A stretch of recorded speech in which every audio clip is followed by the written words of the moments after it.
আচ্ছা, মানুষের সম্পর্ক নিয়ে তোমার ভাবনা কেমন? মানুষের সঙ্গে মানুষের, না একটা ছেলের সঙ্গে একটা মেয়ে? ছেলে এবং মেয়ে, মানে প্রেমের। পাওলো কোয়েলহো বলেছেন, love is the force that transforms and improves the soul of the world. ভালোবাসা পৃথিবীর আত্মাকে বদলে দেয়। এত মানুষের কথা কোট করো কেন? তোমার নিজের কোনো ভাবনা নেই? ভালোবাসার সব কথা মানুষ আগেই বলে ফেলছে, আমার নতুন করে আর বলার কিছু নেই। তাই এই কাজটাই তোমাকে দিব বলে ভাবলাম। কি কাজ? দেখো, মানুষ মানুষ কখনোই মানুষকে ভালোবাসতে পারবে না, কারণ মানুষ কেবলমাত্র তার নিজেকে ভালোবাসে। তাহলে প্রেম ভালোবাসা কি মিথ্যে?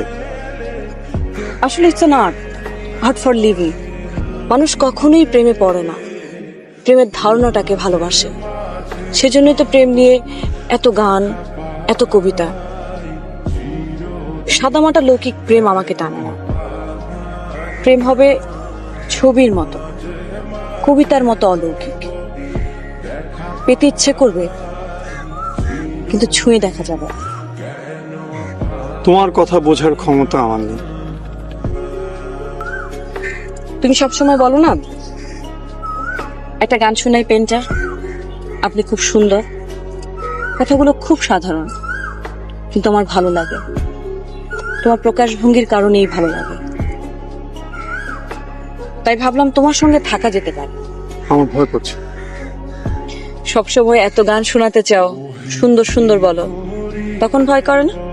তখন তো ব্যাপারটা ছিল অনিশ্চিত, আবিষ্কারের উত্তেজনা ছিল। ব্যাপারটা এখনো অনিশ্চিত। যেসব গান তুমি আমাকে শোনাতে চাও, সেসব গান শুনতে শুনতে মনের মধ্যে যে ছবি তৈরি হয়, সেগুলো যদি আমার হাতে তুলে দিতে পারো, তাহলে আমি তোমার। কিভাবে সম্ভব? সম্ভব। প্রেম আসলে আছে, কিন্তু অনেক গভীর, অনেক বেশি অধরা। তুমি যেটাকে প্রেম মনে করো, সেটা সহজে পেয়ে যাওয়া বসবাসের চুক্তি ছাড়া আর কিচ্ছু না।